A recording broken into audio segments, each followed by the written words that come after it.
በሀገሪቱ አሁን የሥራ መስክ የለም፣ ፋብሪካዎች የሉ፣ ኢምፖርት ኤክስፖርት የሚደረግ የለም። ክፍት የሥራ ቦታ ምንኩስና ብቻ።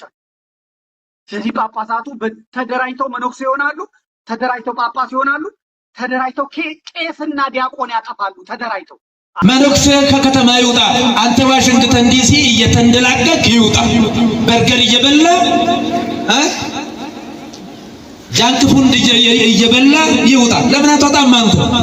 የሆቴሎቹ ሰዎችም እግዚአብሔር ይልህ ብለውኛል። እኔ ደንበኞቻችንን አጠፋብን፣ ውስኪ ገልባጮቹን፣ ቢራ ገልባጮቹን መነኩሴዎቹ አጠፋብን፣ በርሜሎቹን አጠፋብን። ውስኪ የሚጠጣ መነኩሴ፣ ቁርጥ የሚበላ መነኩሴ፣ ድራፍት የሚጠጣ መነኩሴ ምዕመናን አሳሳቱት ብሎ ማንሳት ይቻላል? አስቡት፣ ለ8 ዓመታት ሰርታችሁ በደቂቃዎች ውስጥ ስታጡ።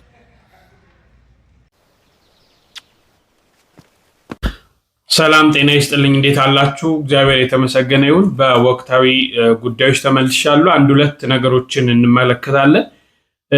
ዘመድኩንና ብፁዕ አቡነ ገብርኤል አንድ የተፋጠጡበት ጉዳይ አለ።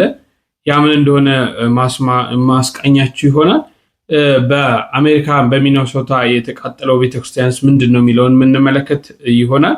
ሌሎች ነገሮችን አስመለክታችኋለሁ። እስከ መርሃ ግብሩ ፍጻሜ አብራችሁን ቆዩ። ሰዎች ጋር እየደረሰ ስላልሆነ ላይክ እና ሼር ማድረጋችሁን አትርሱ። እስቲ በዚህ ቪዲዮ እንጀምር።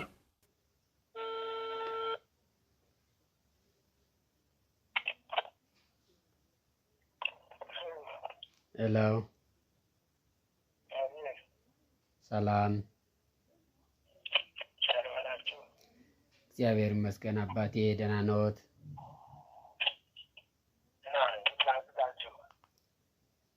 ስልክዎትን ቲክቶክ ነው ያገኘሁት አባቴ።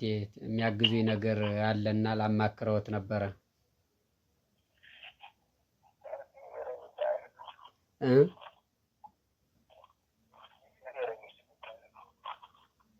ገንዘብ እሰራለሁ ይበተንብኛል እና ከኪሴም ዝም ብሎ ይጠፋብኛል። እንደው መፍትሄ ካለ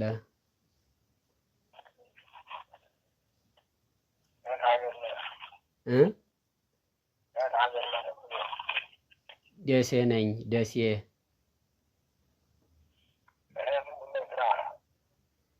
ቡቲክ ነው የምሰራው። ጂንስ እና የሙስሊም ጀለብያ ነው የምነግደው።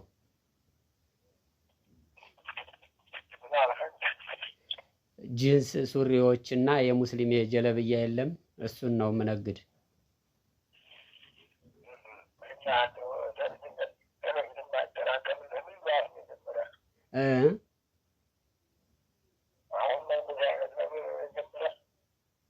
ቆየው አንድ 3 ዓመት ሆኖኛል። አንድ አይሱዚ ብቻ ነው የገዛሁት አለኝ። እሱ ግን በሁለቱም እሰራለሁ፣ ይበተንብኛል። አባቴ እንደው መፍትሄ ይስጡ ብዬ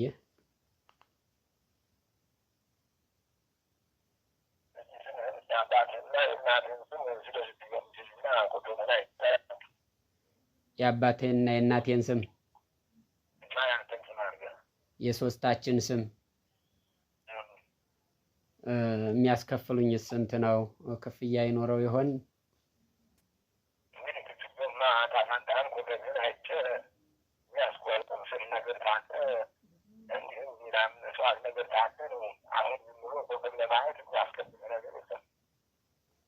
እሺ፣ እኔማ ወረፋዬ ይበዛል ብዬ አያነሱልኝም ብዬ ነበር። አመሰግናለሁ በጣም። አዎ፣ እንደው ከይቅርታ ጋር ግን ሌባ ነው እርሶ?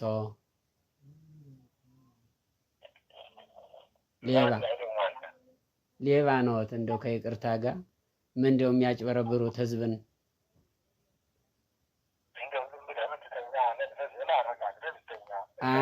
አንተ ዝም በል።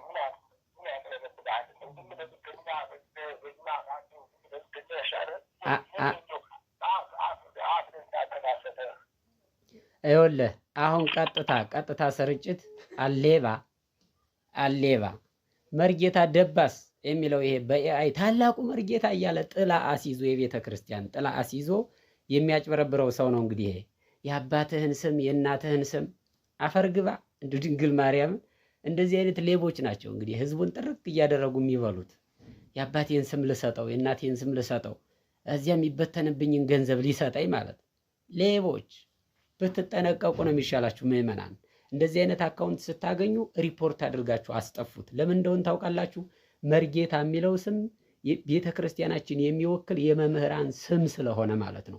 በእንደነዚህ አይነት ሌቦች ግን ስማችን ይጠፋል፣ የካህናቱ ስም ይጠፋል፣ የሊቃውንቱ ስም ይጠፋል።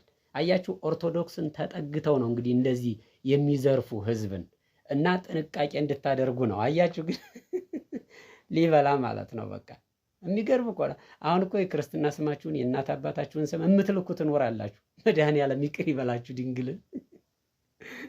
መርጌታ ነቁ ግን ምንም መርጌታ አይደለም በመሰረቱ። እንደዚህ አይነት ሰው መርጌታ የሚለውን ስም ተጠቀመ እንጂ ምንም አያውቅም፣ ቤተክርስቲያንን አያውቃትም። እንግዲህ በተለያዩ ማህበራዊ ሚዲያዎች ተመልክታችሁ ይሆናል። መርጌታ ገሌ ነኝ፣ የባህል መድኃኒት አውቃለሁ፣ ለዚህ የሚሉ የተለያዩ ፕሮሞሽኖችን እየሰሩ አሁንማ በዝተዋል። ባይዘው ይሄንን ፕሮሞሽን የሚሰሩት እኛ ምዕመናን ስለምንታለልላቸው ነው። በርካታ ምዕመናን ወደ እነዚህ ሰዎች እየሄደ ገንዘቡን ፈሰስ ስለሚያደርግ ነው፣ ገንዘቡን ስለሚያወጣ ነው፣ ትርፍ ስለሚያገኙ፣ ገንዘብ ስለሚያገኙ ብዙዎች በዚህ ተሰማርተዋል። እኛ ወደ እነዚህ አካላት ባንሄድ፣ የሚሄድ ሰው ባይኖር በዚህ ደረጃ አይበሳም። አሁን እንግዲህ በስክሪኑ ላይ እንደምትመለከቱት መርጌታ ደባትሪስ ነው እንዲህ አይነት የሆነ ስም ይዞ በኤአይ ቪዲዮዎችን እያቀናበረ በቲክቶክ ላይ ለቅ በርካታ ቪው ነው ያለው። የሚገርማችሁ ቫይራል ይወጣሉ ቪዲዮዎቹ። ቫይራል በወጣ ቁጥር ደግሞ በርካታ ሰዎች ይደውላሉ ማለት ነው ለዚህ አጭበርባሪ ሰው። እንግዲህ ወንድማችን ደውሎ ያናገረበት ሁኔታ አለ። ገንዘብ አይበረክትም፣ የእናትና የአባትህን ስም አምጣ። ምን ያደርጋል? ፎቶ አምጣ። ምን ያደርጋል? ምን ይሰራል? የውሸት ነገሮችን ማስመሰል፣ ሌብነትን መስራት፣ ገንዘብን መስራት፣ በቤተ ክርስቲያን ውስጥ ተወሽቆ የቤተ ክርስቲያኒቷን ካባ በውሸት ለብሶ ገንዘብ ለማግኘት የሚደረጉ ጥረቶች ናቸው። ስለዚህ አትሸወዱ። በተለይ በውጭ ዓለም የምትገኙ ሰዎች አትሸወዱ። ምንም ማድረግ አይችሉም። የራሳቸውን የጥንቆላ ሲስተም ነው የሚያራምዱባችሁ። ገንዘባችሁን ሊበሉ ነው የሚፈልጉት። ይሄ ውሸት እንደሆነ መታሰብ አለበት ማለት ነው። ውሸት እንደሆነ ፍጹም ውሸት እንደሆነ መታሰብ አለበት። ይህንን በደንብ እወቁት። ወደ ተቃጠለው ቤተክርስቲያን እንለፍ። እጅግ በጣም አሳዛኝ የሆነ ዜና ተሰምቷል። ቤተክርስቲያኑ ላይ ከፍተኛ የሆነ ቃጠሎ መድረሱ ነው በሳት እየተነገረ የሚገኘው። በአሜሪካ ሚኒሶታ ግዛት ላይ ኢትዮጵያውያን የሚጠቀሙበትና ኢትዮጵያውያን ያሰሩት ደብረ ብስራት ቅዱስ ገብርኤል እንዲሁም ደግሞ ቅድስት አርሴማ ቤተክርስቲያን በምትመለከቱት መልኩ ማለት ነው ባልታወቀ መንገድ የእሳት አደጋ እንደተከሰተበት እየተነገረ ይገኛል። በምትመለከቱት መልኩ እንግዲህ ከባድ የሆነ ጉዳትና ያስተናገደው ሙሉ ለሙሉ ጣሪያው እንዲሁም ደግሞ የተለያዩ ክፍሎችና በውስጥ የሚገኙት እያንዳንዱ ቁሳቁሶችም እንግዲህ ሙሉ ለሙሉ መውደማቸው የተነገረ ሲሆን የእሳቱ መነሻ ግን እስካሁን ድረስ አልታወቀም። ፖሊስም በዚህ ጉዳይ ላይ ምርመራ እያደረገ እንደሆነ መግለጫዎችን አውጥቷል። እንዲሁም ደግሞ በውስጡ ላይ ማለት ነው ፖሊስ እስካሁን ድረስ ምንም አይነት ሰው እንደሌለ ነው ያረጋገጠው። በአካባቢው ላይ እንግዲህ ይህ አደጋ በሚከሰትበት ሰዓት ይህ የእሳት አደጋ ጣሪያው ላይ ጀምሯል የሚሉ መረጃዎች ናቸው እየተዘዋወሩ የሚገኙት። በምትመለከቱ መልኩ እንግዲህ ሌሎች የቤተክርስቲያኒቱ ክፍሎች ደህና ሆኖ ሳለ ጣሪያው እንዲሁም ደግሞ በውስጥ ላይ የሚገኙት ንዋየ ቅድሳትን ጨምሮ የተለያዩ የቤተክርስቲያኗ መገልገያዎች ሙሉ ለሙሉ መውደማቸውን እየተነገረ የሚገኘው የቅዱስ ገብርኤል እንዲሁም ደግሞ የቅድስት አርሴማ ቤተክርስቲያን እንደሚታወቀውም እንግዲህ ኢትዮጵያውያን በርብርብ የሰሩት ቤተክርስቲያን እንደሆነ ይታወቃል። በዚህ ሰዓት እንግዲህ ከባድ የሆነ የእሳት አደጋ እንደደረሰበት ነው እየተነገረ የሚገኘው። በዚህ ጉዳይ ተጨማሪ መረጃ የማገኝ ከሆነ አጋራችኋለሁ። አስቡት፣ ለ8 ዓመታት ሰርታችሁ በደቂቃዎች ውስጥ ስታጡ። የኢትዮጵያ ኦርቶዶክስ ቤተክርስቲያን የሚኒሶታ ደብረ ብስራት ምዕመናን 8 ዓመት አካባቢ ለፍተውበታል። በመጨረሻም በጣም ኤክሳይትድ ሆነው ስራ እየቀሩ ብዙ ስራ ሰርተው ተመረቀና ገብተው 3 ወር ባልሞላ ጊዜ ውስጥ ነው እንግዲህ ትናንትና አገልግሎት ዛሬ በዜናና በፌስቡክ የሰማነውና እዛ ነበርኩኝ ትናንትና። በጣም የሚገርም አገልግሎት አገልግለን ዛሬም አርሴማ ተቀድሶ ከተወጣ በኋላ ይህን ነገር እየተቃጠለ ነው ተብሎ የተሰማው እና እዛ ጋር ሰምተው የመጡ ሰዎች ደግሞ ምዕመናን ብታያቸው በጣም ልብ የሚነካ ነበር እና ጎፈንድሚ ተከፍቷል። ኦልሬዲ ሰፖርት ማድረግ የምትችሉ ወደ 2 ሚሊዮን ብር ነው ያወጡበት። ግን 2500 ያላችሁ ሰፖርት ብታደርጉ ቤተክርስቲያኑ ታደርጋላችሁ። የኢትዮጵያ ኦርቶዶክስ ተዋህዶ ቤተክርስቲያን ነው ቤተክርስቲያኑና ሰፖርት የቻሉ እጅግ በጣም ያሳዝናል። ያው ምዕመናኑ ከሀገራቸው ወጥተው ለምሳሌ ኢትዮጵያውያን ከሀገራቸው ወጥተው በተለያየ የአውሮፓ ክፍል በተለያየ የዓለማችን ክፍል ይኖራሉ። በዛ በሚኖሩበት የዓለማችን ክፍል ደግሞ መጠጊያ የሆነች አምባ መጠጊያ የሆነች ስናዝን ሄደን የምናለቅስባት የዘላለም ሕይወት የምናገኝባትን ቤተክርስቲያን ይገነባሉ። ካላቸው ላይ ሳይሆን ከሌላቸው ላይ ዋጋ ከፍለው ከሌላቸው ላይ ሰጥተው ይገነባሉ። ምክንያቱም በጣም በውጭ ዓለም ያላችሁ ሰዎች ታውቁታላችሁ። አብዛኞቹ አብያተ ክርስቲያናት በኪራይ ናቸው። ጠዋት እንግዲህ ኦርቶዶክስ ከገባ ከሰዓት ፕሮቴስታንት፣ እስልምናው እያለ እንዲህ አይነት ሁኔታ ነው ያለው፣ በኪራይ ስለሆነ ማለት ነው። አዳራሾችን እየተከራዩ ግን ከዚህ ወጥተው ደግሞ ቤተክርስቲያን የራሳቸው ሲሰሩ አሁን እንዲህ አይነት አደጋ ሲከሰት እጅግ በጣም ያሳዝናል። በሚኒሶታ የተከሰተው አደጋ ማለት ነው። ገና መንስኤው ምን እንደሆነ አልታወቀም፣ እየተጣራ ይገኛል። ወደ 8 ዓመት አካባቢ ነው ይህን ቤተክርስቲያን ለመስራት የፈጁት። ከተመረቀ ወደ 3 ዓመት እንደዚህ ወደ 3 ወር ይሁን 3 ዓመት እንደዚህ አካባቢ ሆኗል፣ ተገልግለውበታል። አሁን እንግዲህ 8 ዓመት የተለፋበት ቤተክርስቲያን በትንሽዬ አደጋ በትንሽዬ እሳት ለመቃጠል ተችሏል። እግዚአብሔር መጽናናቱን ለሁላችንም ያድል። በዛ የምትገኙ ኦርቶዶክሳውያን አይዟችሁ፣ በርቱ፣ ጠንክሩ። ነገም ደግሞ ከዚህ የተሻለ ቤተክርስቲያን በተቃጠለው ቦታ ላይ ትሰራላችሁና በርቱ፣ አይዟችሁ ልንል ይገባል ብዬ አስባለሁ። ዘመድኩን ያነሳቸውን ሀሳቦች ከማየታችን በፊት እስቲ ብፁዕ አቡነ ገብርኤል ትላንትና በስላሴ በዓል ላይ ምን ተናገሩ? መነኩሴ ከከተማ ይውጣ፣ አንተ ዋሽንግተን ዲሲ እየተንደላቀቅ ይውጣ፣ በርገር እየበላ ጃንክ ፉድ እየበላ ይውጣ። ለምን አትወጣም አንተ? በሐዋርያት ሥራ ምዕራፍ 17 ከቁጥር 26 ጀምሮ ወገብረ ኩሎ አሕዛብ ወገብረ ኩሎ ዕብሮ ኩሎ አሕዛብ እምአሐዱ እጓለመያ ከመንበሩ ዲበ ኩሉ ገጸ ምድር፣ በምድር ላይ ሁሉ ይኖሩ ዘንድ ሰውን ከአንድ ሰራ ይላል። በምድር ሁሉ ላይ እንጃ ብዙ ኢትዮጵያውያን እኮ በብዙ ሚሊዮን የሚቆጠር ኢትዮጵያዊ አሜሪካን ይኖራል እኮ፣ ለንደን ይኖራል፣ አውሮፓ ይኖራል፣ ቻይና ይኖራል። ኢትዮጵያዊ የሌለበት ምድር የለም። ስለዚህ መነኮሳት አንደኛ የኔ የሚሉት የሌላቸው እንደሚገባኝ ድሆች ምስኪኖች ናቸው። መነኩሴ እኮ ቢሞት የሚገንዘውን ካል የለም እኮ በራሱ ላይ በር ቆልፎ ነው የሚተኛው። ስለዚህ በዚህ ልክ የተከፈተው ዘመቻ አግባብነት የለውም። መቼም የእነዚህ የመነኮሳት አባቶቻችን ጉዳይ በርካታ ነገሮችን ይዞ እየመጣ ነው፣ እለት እለት ማለት ነው። ያው የመነኮሳት መኖሪያቸው ዋናው አሁን እየተነሳ ያለው ቄሱ ኃጢአት አይሰራም አይደለም፣ መነኮሳቱ በጣም ኃጢአት ውስጥ በስተዋል ማለት አይደለም። ከሚኖሩበት ከከተማቸው ወጥተዋል። ቤተክርስቲያን መቼም ስርዓት አላት አይደል? ለመነኮሳቱ የወጣ ስርዓት፣ የት መኖር እንዳለባቸው፣ በምን አይነት ሁኔታ መኖር እንዳለባቸው፣ ሌላው አማኝ እንዴት መኖር እንዳለበት፣ ካህናቱ ዲያቆናቱ እንዴት መኖር እንዳለባቸው ቤተክርስቲያን ስርዓት አለ። ስለዚህ እነዚህ መነኮሳት እንግዲህ እየተባለ ያለው ቦታቸውን ለቀዋል፣ በገዳም እንዲኖሩ ነው። ዛሬ ግን ያማረ የጣፈጠ ምግብ ይመገባሉ፣ የፈለጉትን ይጠጣሉ፣ የፈለጉትን መኪና ይነዳሉ። ይሄ ደግሞ ምንኩስናቸውን ለገንዘብ ብቻ ነው የተጠቀሙበት፣ ገንዘብ ፍለጋ ነው። ስለዚህ ወደ ገዳም ይግቡ የሚሉ ነገሮች ነው እየተነሱ ያሉት። ሊቀ ጳጳሱ ያሉትን ሰምታችኋል። ዘመድኩን በእነዚህ ጉዳዮች ላይ ምን ይላል? የሆቴሎቹ ሰዎችም እግዚአብሔር ይልህ ብለውኛል። እኔ ደንበኞቻችንን አጠፋብን፣ ውስኪ ገልባጮቹን፣ ቢራ ገልባጮቹን መነኩሴዎቹ አጠፋብን፣ በርሜሎቹን አጠፋብን። ግብር ቀረጥ የምንከፍለው በእነሱ ነበር፣ የቤት ኪራይ የምንከፍለው በእነሱ ነበር።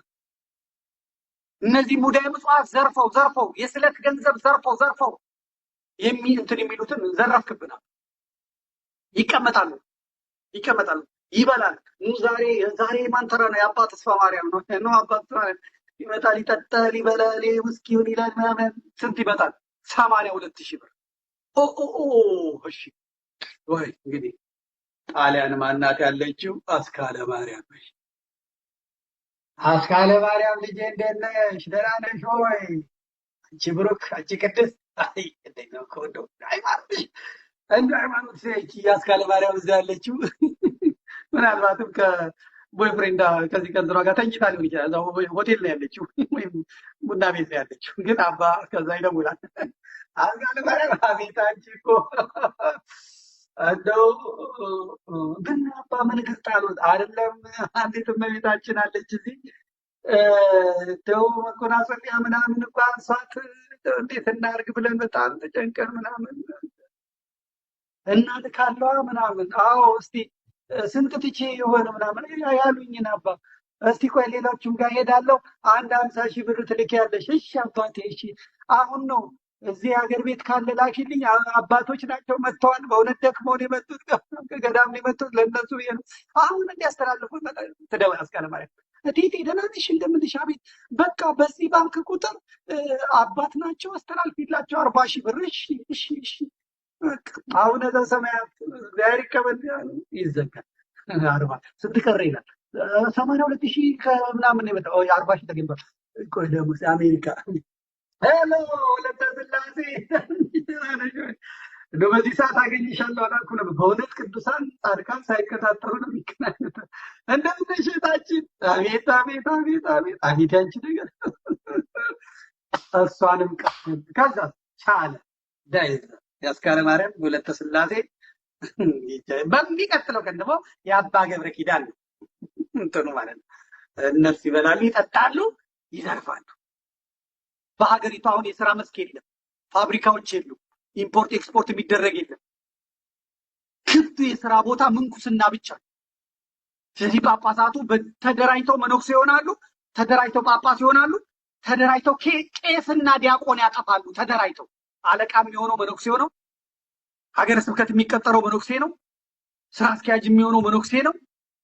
ቤተ ክህነት ስትሄዱ መነኩሴ ነው። ካህን የሚባል ድራሽ አባጤ ይጥፋ ብለው ይሄዳሉ። ካህኑ ግን ልጅ አለው፣ ቤተሰብ አለው፣ ሚስት አለው፣ ኑሮ አለበት። መነኩሴ ምንም ነገር የለበትም። ደሞዙ የነሱ 60-70 ብር ደሞዝ፣ 40-50 ብር ደሞዝ፣ የሚነዱት የ40 ሚሊዮን የ50 ሚሊዮን ብር መኪና። እነዚህን ወራዶች ምንኩስና አሰዳቢ፣ ሃይማኖት አሰዳቢ፣ ቅሌታሞች ኦርቶዶክስን የማይወክሉ ቤተክርስቲያን የማይወክሉ ሰዎች መዋጋት ጀምረናል። ስለዚህ እነሱ ሁለት ቦታ ተገብተዋል። አሁን ለይቶላቸው መጥተዋል። የጳጳስ ግሩፕ መጥቷል፣ የመነኩሴ ግሩፕ መጥቷል። አደባባይ መውጣት ጀምረዋል። ስለዚህ አይነቀንቀንም።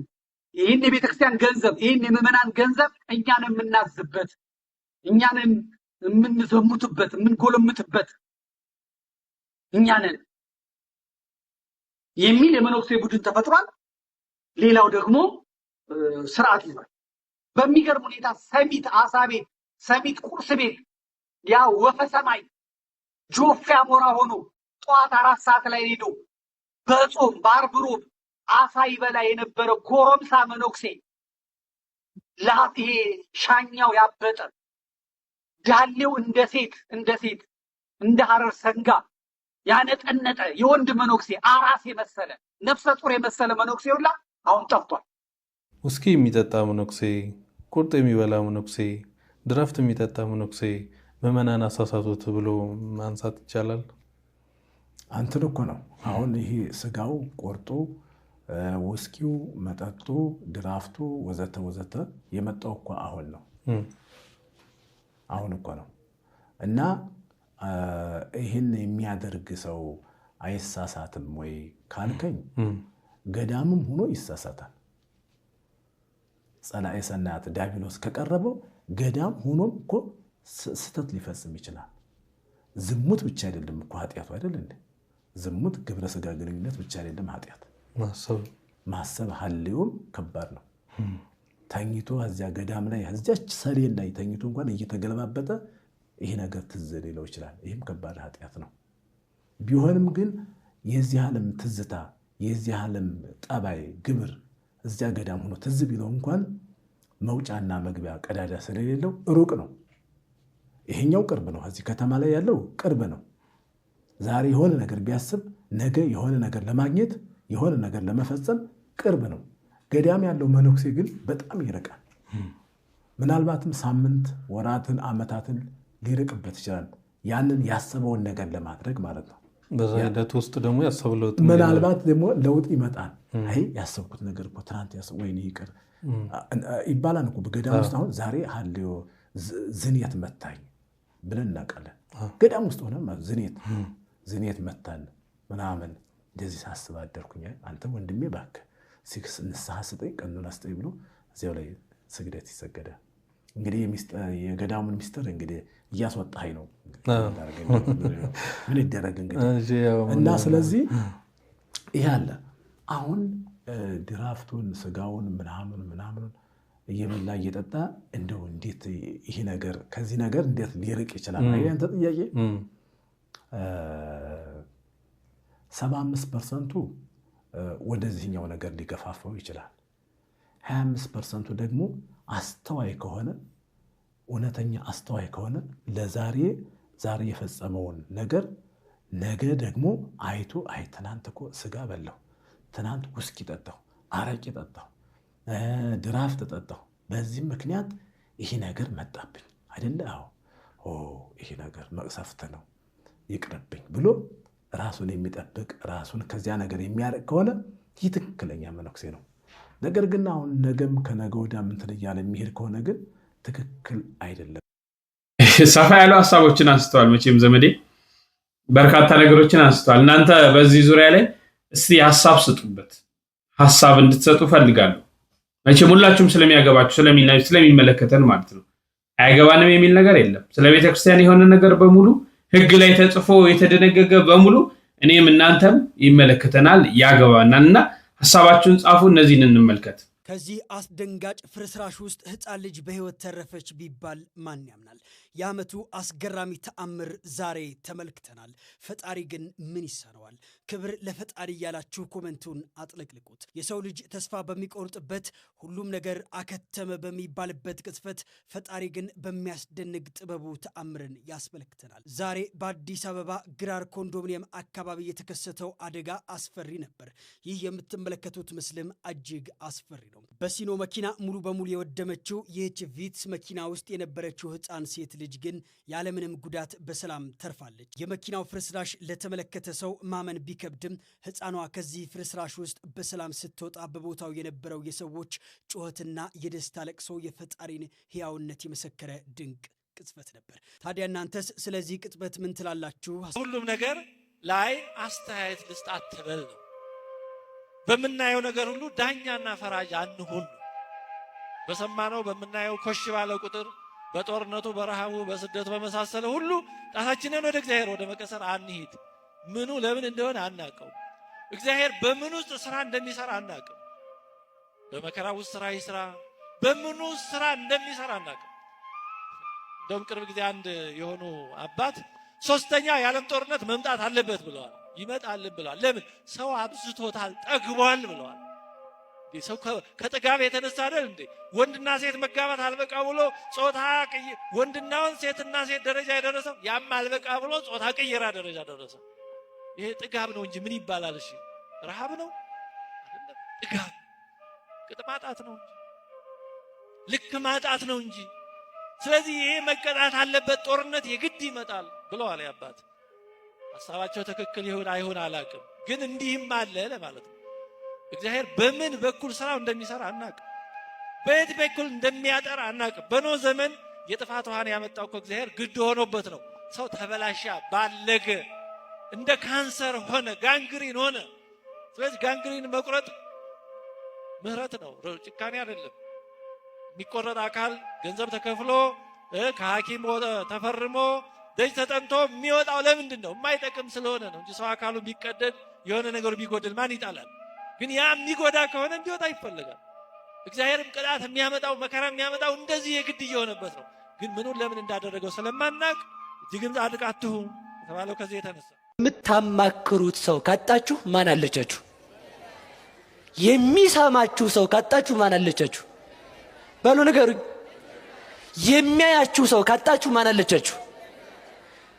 የሚረዳችሁ ሰው ካጣችሁ ማን አለቻችሁ? ለያውም የማትሰለች፣ ለያውም መቼ የምትሰማ 24 ሰዓት፣ ለያውም ደግሞ ተመልከቱ የነገሌ ዘርና የማትል በወረፋ የማትሰማ ሰው የማትንቅ ላለው ብቻ ሳይሆን ወደ ሌለው የምትፈጥን እናት ለጠገበው ልጇ እንጀራ አታቀርብ። ድንግል ማርያም ከእናንተ አታንስ። መቼስ ታንሳለች ወይ? እናት ለማን ነው የምታበለው? በሉ ለራበው በሉ እንጂ ልጅ ርቦታል እንደዋለ አንተ በልታል ቆይ ለሱ ብላ ተዘጋጅታ ነው የምትጠብቀው። ድንግል ማርያም የተቸገርነውን ለማየት ከሞላለት ሰው ይልቅ እኛን ፈጥና የምትሰማ እናታችን ናት። ጥቂት መከራ መጥቶ ጸልየን ድንግል ማርያም አልሰማን ስትል መስማት አቅቷት ሳይሆን በዚያ መከራ ውስጥ ክፉ ነገር አልፎልናል። እስኪ በሉላችሁ በዚያ መከራ በሉ ብዙ ነገር አልፏል። እኛ እኮ ካሰብነው ብዙ ነገር አልፎልናል። ትንሽ ነገር ለምሳሌ ነገ ቢሮ ገብቼ ንግድ ደግጄ እንዲያረጋለሁ ስትል ራስክን አሞ ቤት ልትል ትችላለህ። ራስክን አሞ ቤት ስትል ምን አልኩት ጌታዬ እንደው ያሰብኩት መቼ ነው የሚሳካው? ምርር አትበሉ። ለምን መሰላችሁ? የዚያለት ብትወጣ ወይ መኪና ይገጭሃል፣ ወይ ከሰው ጋር ተጣልተህ ተደብድበህ፣ ወይ ሰው ደብድበህ ፖሊስ ጣቢያ ልትል ትችላለህ። ያችን መከራ ሰጥቶ እግዚአብሔር ከቤት አዋለ በሉ። እግዚአብሔር ይመስገን በሏል። ድንግል ማርያም ከፈቀደች በመጨረሻ ታሳምረናለች። እውነቴን ነው። በመጨረሻ እኮ ነው ያማረብን። እኔ እውነት ልንገራችሁ፣ እኔ እንጀራ ስላልሰጠችኝ አልጠረጠራትም እመቤቴን። እስኪ በሉ እንጀራ ስላልሰጠችኝ በሉ አልጠረጠራትም። እስኪ አሁን የእናንተ እንጀራ ቢመጣ ቢያድር ለ4 ሰዓት ነው የሚቆይ እዚህ ውስጥ እንሽርሽሪት ሳይደረግ ዳጅ ምናምን የምትሉት ማለት ነው። ድንግል ማርያም የሰጠችው መና ግን ዘላለም አያስርብም እኮ ነው የሚለው። ለዚህ ይህን ነው አለመጠርጠር። የእናንተ እንጀራ ቢበላ ራስ በሽታ ነው። የድንግል ማርያም ልጅ የክርስቶስ ስጋና ደም ግን ዘላለም የሞት በሽታን ያሸነፈ ሕይወትን የሚሰጥ ነው። የእናንተ ምግብ ቢበላ ዛሬ ተበልቶ ለነገ ጠዋት አይደግምም። ቢበላም ቆሻሻ ቦታ ነው የሚገኘው። ድንግል ማርያም ዝም የምትለን ስንጠራት የማሰማ ሆና አይደለም። እንግዲያውስ በዚያ መከራ ውስጥ ቆይተን ማንን እንድናተርፍ ነው? በሉ እግዚአብሔርን በሉ እንጂ ጽዮንን ክበቧት በሉ። ሁላችሁ በአካል ክፍሏ ተነጋገሩ። ስለዚህ ምን በሏት ነው? እመቤታችንን ከባችሁ አውሩ። ለምን? በሷ አካል ክፍል ተመልከቱ ማንን እናያለን? እግዚአብሔርን።